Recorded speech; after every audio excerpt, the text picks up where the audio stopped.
Hi everyone, Mr. Oliver here again from the James Prendergast Library. And once again we're outside, so again, apologize for the noise, but today we're actually outside of our own building. So this entrance that you see here with the arch is the original library entrance from when the library first opened in 1891. Now, as we've talked previously, this library came out of the wishes of James Prendergast the Younger upon his death. Now, when he died in 1879, he didn't leave a will, but when his father, Alexander, sorry about the noise, guys, very noisy today.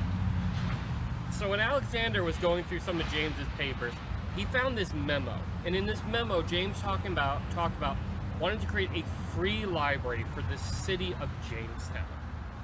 And Alexander, finding that, wanting to create a lasting memento of his son, decided, yeah, we're going to do that. So afterwards, in 1880, they got all the paperwork together. The building was, a spot for the building was decided upon, and they ran into a little bit of a problem because, as we talked previously, this area used to be the city's, well, one of the cemeteries in the city of Jamestown. So they had to move the bodies over to Lakeview Cemetery, and there were still a few bodies that they found that needed to get put over there before they could start construction. So between 1880 and 1891, the building was kind of in this weird interim period where they hadn't quite opened. But then December of 1891, the building opens, and that's where the Prendergast Library comes from. So let me pull up my notes real quick to remember. Yes, so the building was constructed by A.J. Warner, who was a famous architect of the time, and it was designed in the Carnegie style. And the building at the time cost $50,000. That's $50,000.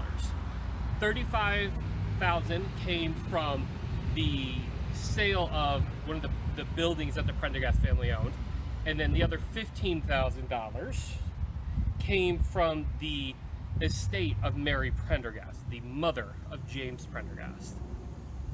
Now, to kind of put that money in context, so there's an inflation calculator, and it only goes back to 1913, but $50,000 in 1913 would be the equivalent of just over $1.3 million today. So that's the kind of sums of money that we're talking about. And you can't see because of the tree, but this tower right here, when the building first opened, this room right here in this tower would have been where the children's room is. And then with one of the later additions that we'll talk about, the building was moved from this top part down into the basement level. Okay, so let's go ahead and talk about some of the new additions to the building. Let's walk right over here and we can show that to you.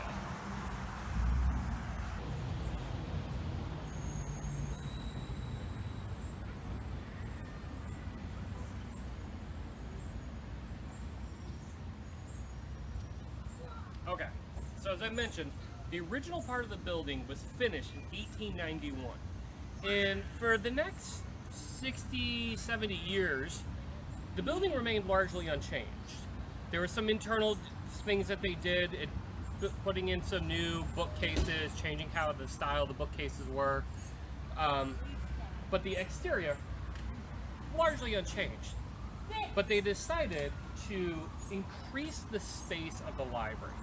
And the reason for that was that the library had a circulation of over 200,000 items.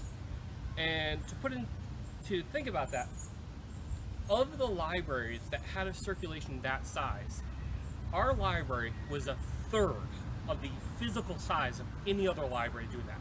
So it's very small compared to some of those others. So there was two phases of additions that were done. There was an expansion of the basement layers, which included, as I said, adding in a new kids' room lower down, but also added in some office spaces and connected the two sides of the building. So it's a little hard to see, but this building is actually, the original architecture of the building is in an L shape. So the community room would be the base of the L, and the other side of the building where the original entrance is the, I don't know what we would call it, but the long part of the L. So between 1960 and 1968, they worked on these two additions, and the architect for the additions was, I gotta pull up his name, was Ellis Beck. And so Ellis Beck was actually born in Jamestown in 1892. So just a year after the library opened. And then he went on to graduate from JHS at 1912, and then graduated from Cornell University with a degree in architecture in 1916, before going on to serve in the First World War as a lieutenant in the Corps of Engineers, which is a very good job. And then he came back to Jamestown with three other architects that is, opened up an architectural firm, and then helped redesign some of this building in the 1960s. So it's very likely that Mr. Beck spent a good chunk of his childhood, like many of you did, inside our library. And so, let me see. Oh yeah, so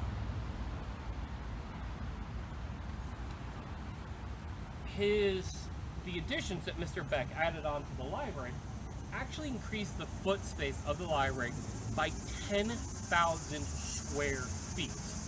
That's a really large chunk of space. That's bigger than many homes. In some areas, that's as big as 2 homes.